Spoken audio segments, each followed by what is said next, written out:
Hello friends, this is Vidyut Vishwas and welcome to my channel Hidden Gem of Stock Market by विद्युत विश्वास। Friends, आज मैंने एक company के बारे में डिस्कस करेंगे जो पैथोलॉजिकल लैब चेन का जाइंट है और डायग्नोस्टिक सेगमेंट है। डॉक्टर लाल पैथ लैब।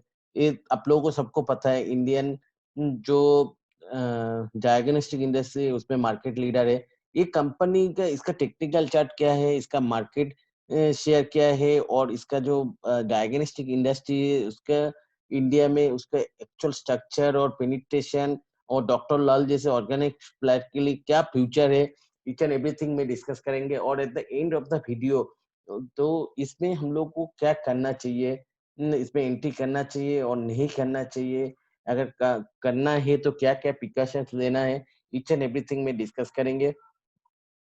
फर्स्ट जो इसका टेक्निकल चार्ट है वो हम लोग देख लेते हैं थोड़ा सा। जो है जैसे डॉक्टर लाल पैथलैब के टेक्निकल चार्ट है, अगर इसमें देखेंगे तो इसने काफी सुंदर एक ब्रेकआउट दिया इस जगह पे। जो इसने जो लास्ट इस ईयर जो जनवरी में जो हाई था, जिस जगह से एक्चुअली करेक्ट हुआ था, तो वो जो रेजिस्टेंस जोन है उसको क्रॉस किया और विद गुड वॉल्यूम।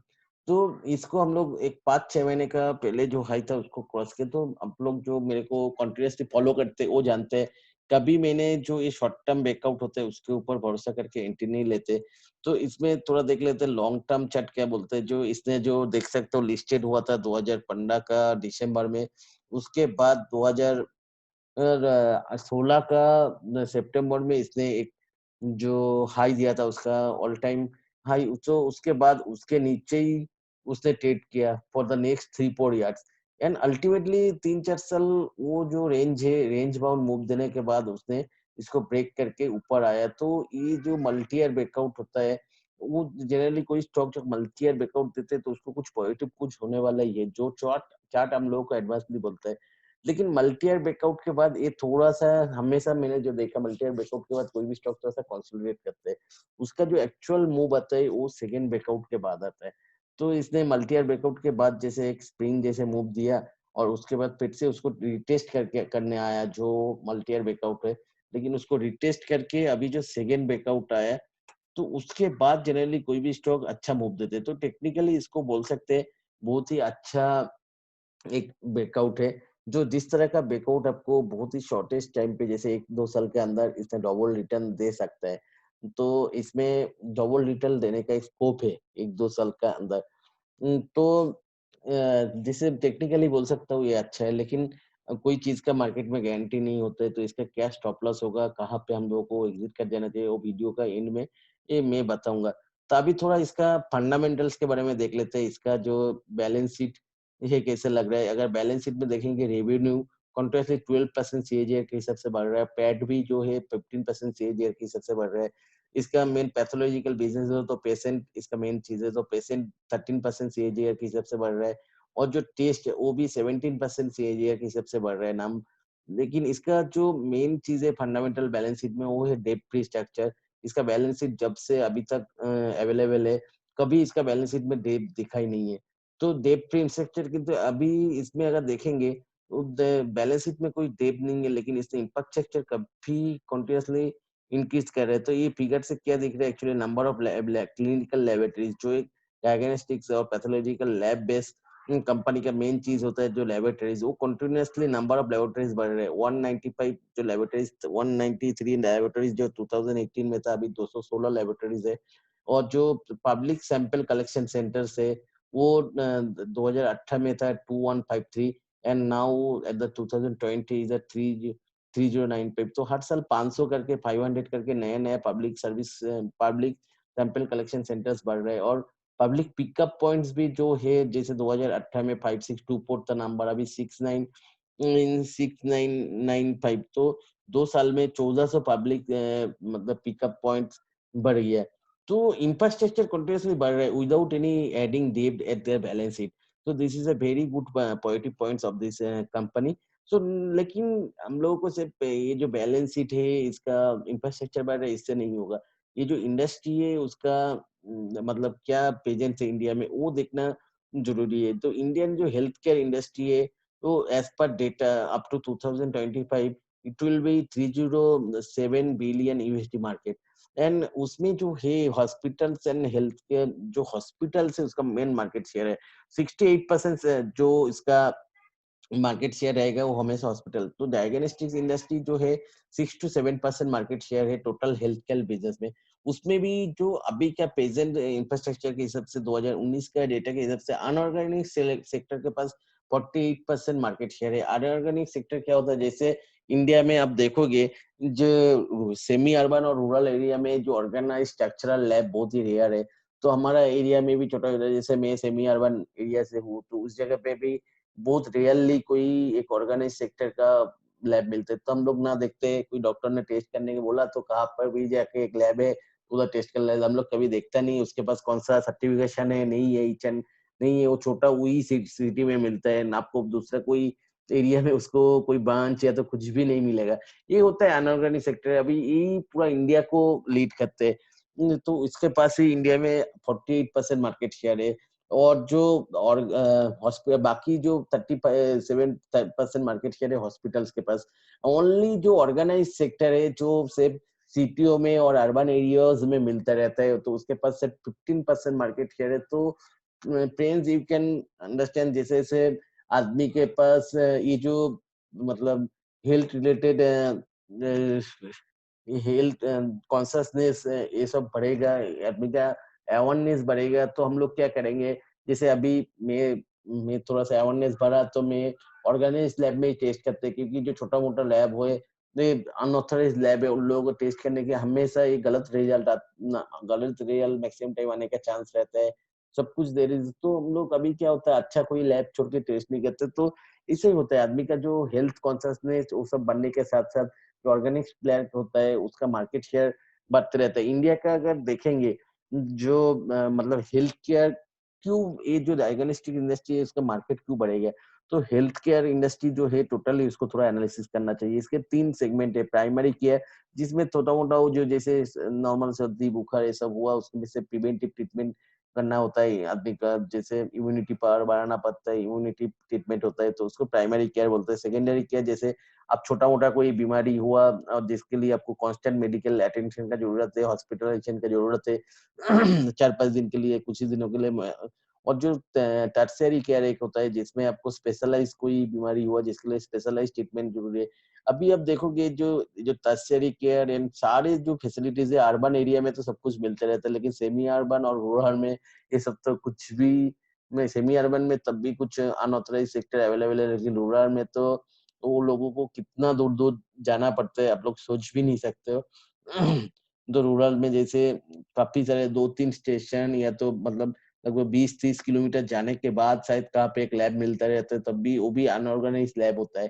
तो इंडिया में जो आ, अभी जो गवर्नमेंट सोच रहा है 2022 साल तक जो फार्मर्स का रूरल इनकम डबल करने के लिए, तो उसके साथ साथ ऑब्वियसली हेल्थ का अवेयरनेस और हेल्थ रिलेटेड इंफ्रास्ट्रक्चर वो सब बढ़ेगा। अभी जो प्रधानमंत्री ने जो आयुष्मान भारत का योजना है उसके लिए भी हेल्थ रिलेटेड स्पेंडिंग बहुत ज्यादा बढ़ रहा है।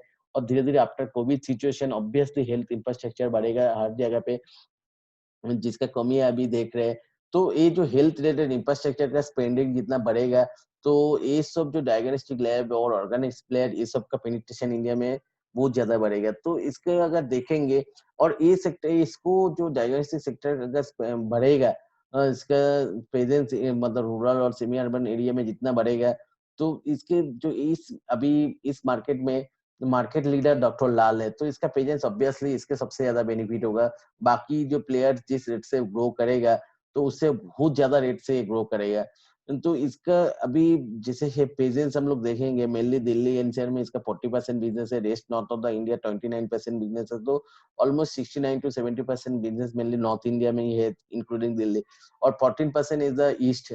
तो ईस्ट में भी कुछ प्रेजेंस है, लेकिन साउथ में इसका सिर्फ ओनली 8% है, वेस्ट में साउथ में 6%, वेस्ट में 8% और अदर्स एरिया में 3% बिजनेस है। सो ऑल इंडिया में इसका प्रेजेंस का अभी जो मतलब बहुत ही चांस है, जो ग्रो करने का बहुत ही स्कोप है। और क्यों ये सब रिलेटेड बिजनेस बढ़ेगा, जैसे इंडिया का पॉपुलेशन 135 करोड़ है, तो उसके सामने जो हम लोग सबको पता है इंडिया में यूथ पॉपुलेशन काफी ज्यादा है, लेकिन जो एजेड पॉपुलेशन है मोर देन 65 ईयर्स वो भी जी 4 टू 5.5% के हिसाब से बढ़ रहा है। तो हम लोगों को सबको पता है, उन लोगों को कांस्टेंट मेडिकल अटेंशन हर महीना कुछ ना कुछ टेस्ट ईच एंड एवरीथिंग का जरूरत है। तो ओल्ड एज पॉपुलेशन जैसे बढ़ेगा उसके साथ-साथ ये डायग्नोस्टिक इंडस्ट्री का भी बढ़ेगा। जैसे हम लोग ऑलरेडी बोला जे गवर्नमेंट अभी जैसे सोच रहा है कंटीन्यूअसली जो इनकम बढ़ाने के लिए रूरल एरिया का इनकम बढ़ाने के लिए तो और भी जो सब कुछ जैसे उसके साथ-साथ ये एक्सपेक्ट कर रहा है जे रूरल जो हेल्थ केयर रेवेन्यू जो ग्रोथ होगा वो 3 टू 3.5 तो आप लोगों को रूरल का जो एरिया है वो बहुत ज़्यादा है। उसका जो हेल्थ केयर एक्सपेंसेस अगर ईयरली एनुअली 3 टू 3.5% बढ़ेगा तो वो भी बहुत ह्यूज होता है। तो इसमें भी एक मार्केट में पेनिट्रेशन के और जो हम लोगों को अभी after Covid situation this situation अभी हेल्थ रिलेटेड आदमी का अवेयरनेस बहुत ज़्यादा है। तो आदमी बहुत ज़्यादा हेल्थ इंश्योरेंस कर रहे हैं, जिससे मेरे पास जो प्रेजेंट इंश्योरेंस है, वो भी मेरे को कम ही लग रहा है, तो मैं और भी थोड़ा एक अच्छा कवरेज वाला इंश्योरेंस ऐड करना चाहता है। मेरे फ्रेंड्स जिन लोगों से डिस्कस कर रहे हैं, वो लोगों को भी वो लोग भी चाह रहे हैं, जे अलग से कोई इंश्योरेंस पैसे ऐड करने के लिए। तो हेल्थ इंश्योरेंस अगर आप लोगों को सबको पता है, हेल्थ इंश्योरेंस वाला हर साल आप कुछ ना कुछ टेस्ट करने बोलता है, प्रिवेंटिव के लिए करने के टाइम मतलब वो सब फुल टेस्ट करना पड़ता है। हर साल एक टेस्ट करने के लिए वो लोग बोलता है, जिसका रिपोर्ट उन लोगों को जमा करना पड़ता है। तो कांस्टेंट मेडिकल अटेंशन में वो लोग रखना चाहते हैं। उम, और गवर्नमेंट का भी जैसे गवर्नमेंट भी अवेयरनेस क्रिएट कर रहे हैं प्रिवेंटिव टेस्टिंग के लिए, तो उसके लिए tax cut, each and everything benefit सब कुछ मिल रहा है। अभी जो कंपनी भी बहुत मतलब जो इसका स्ट्रैटेजी ऑफ ग्रोथ मेरे को उसका एनुअल रिपोर्ट से मिला, वो भी काफ़ी अच्छा है। ये लोग जैसे बंडल टेस्टिंग में जा रहा है, इसको इंफ्रास्ट्रक्चर कंटीन्यूअसली प्रेजेंस बढ़ा रहा है, कैसे बढ़ा रहा है? जैसे छोटा-छोटा अनऑर्गेनाइज्ड जो प्लेयर है, वो लोगों को ये लोग एक्वायर कर रहे हैं। तो एक्वायर करके प्रेजेंस बढ़ा रहे हैं, तो इसके लिए क्या हो रहा है सिर्फ एक्विजिशन कर रहे हैं और उन लोगों को फ्रेंचाइज़ी दे रहे हैं, तो इंफ्रास्ट्रक्चर के पीछे उतना ज़्यादा खर्चा नहीं हो रहा है, लेकिन इसका प्रेजेंस भी बढ़ रहा है, डॉक्टर लर का टैग उन लोगों को जा रहा है। तो इसकी हिसाब से जो सेमी अर्बन एरिया में उसमें प्रेजेंस बढ़ रहा है और जो है बंडल टेस्टिंग इनिशिएटिव कर रहा है। जैसे कोई मेरे को कोई 1-2 टेस्ट कराना है, लेकिन वो लोग कोई जैसे हम लोगों को ऑफर कर रहा है, मैंने डॉक्टर लाल से कंसल्ट किया तो वो लोग बोल रहे हैं, आप ये टेस्ट कर रहे हो, उसके साथ ये 200 या तो ₹500 में इतने सारे आपका टेस्ट हो जाएगा। तो मैं भी तब सोचूँगा जे ठीक है, वो तो ब्लड लेने आ ही रहा है, सैंपल्स लेने आ ही रहा है, तो मेरे को 2-3 बार करने से अच्छा ये प्रिवेंटिव टेस्ट भी मैंने कर लूँ। तो वो सब उस टाइम ये बंडल टेस्टिंग का फ़ायदा होता है। इसमें क्या होता है रेवेन्यू भी बढ़ता है और कस्टमर को भी लगता है मैंने थोड़ा-सा ये देके ही मेरे को इतने सारे टेस्ट हो गया। तो बंडल टेस्टिंग को ये लोग बहुत ज़्यादा प्रमोट कर रहे हैं। और ये लोग जो बाकी एरियाज़ है नॉर्थ छोड़ के उसमें भी काफ़ी मतलब एग्रेसिवली पेनिट्रेट करने की कोशिश कर रहे हैं। ये सब जो है इसका फ्यूचर ग्रोथ स्ट्रैटेजी है और इंडियन जो हेल्थ केयर इंडस्ट्री है वो भी कंटीन्यूअसली बढ़ रहा है। तो इसमें जो पॉजिटिव पॉइंट्स है तो मार्केट लीडर है। इस इंडस्ट्री का good sales and profit growth मैं ऑलरेडी डिस्कस किया। इंडियन डायग्नोस्टिक मार्केट जो साइज़ है इसे एक्सपेंड कर सकता है वो भी डिस्कस किया। जैसे ज़ेप्टी स्ट्रक्चर है सेफ्टी स्ट्रक्चर कभी कोई भी कंपनी के लिए बहुत ही अच्छा होता है। जैसे कि कोविड सिचुएशन में हम लोगों को देखिए देखिए कितना जिन लोगों के पास लोन नहीं है, कुछ भी नहीं है, दे तो उसके पास कोई टेंशन नहीं है और कोई भी तो मतलब कोई भी सिचुएशन में वो सर्वाइव कर सकता है। तो डेब्ट फ्री कंपनी भी वैसा होता है जिसके पास कम से कम जैसे कोविड सिचुएशन में बिज़नेस कम हुआ तब भी जो डेब्ट फ्री स्ट्रक्चर की वजह से वो सर्वाइव कर सकता है। तो presence all over the India इसका जो हम लोग ऑलरेडी देख लिया ऑल ओवर द इंडिया इसका प्रेजेंस है और इसका जो नेटवर्क है वो रैपिडली ग्रो कर रहा है और इसका टेक्निकल चार्ट भी बहुत अच्छा है। तो कंक्लूजन लास्ट में कंक्लूजन इसमें क्या करना चाहिए? इसका टेक्निकल चार्ट जो है ब्लास्टिंग टाइप का टेक्निकल चार्ट है लेकिन कभी मार्केट में कोई भी चीज़ मतलब कंफर्म नहीं होता है फ्रेंड्स। तो हम लोगों को ऑलवेज एक स्टॉप लॉस के साथ खेलना चाहिए। तो इसमें भी मैंने एक जो लोग मतलब जो शॉर्ट टर्म के लिए एंट्री अगर कर रहे हैं तो उसके लिए 1770 का मैं स्टॉप लॉस रखूंगा और जो इन्वेस्टमेंट के लिए जैसे 4-5 साल के लिए इसका ग्रोथ स्टोरी देख के कोई भी अगर एंट्री कर रहे हैं तो उसके लिए स्टॉप लॉस होगा। इसका जो टेक्निकल चार्ट का वीकली चार्ट में जो लास्ट लो है उसके नीचे जो है 1500 है तो उसका 10 पॉइंट नीचे 1490 तो फ्रेंड्स ये जो है मेरे को जितना मतलब एनालिसिस करना आता है टेक्निकल और फंडामेंटल में सब कुछ शेयर कर दिया आपके साथ।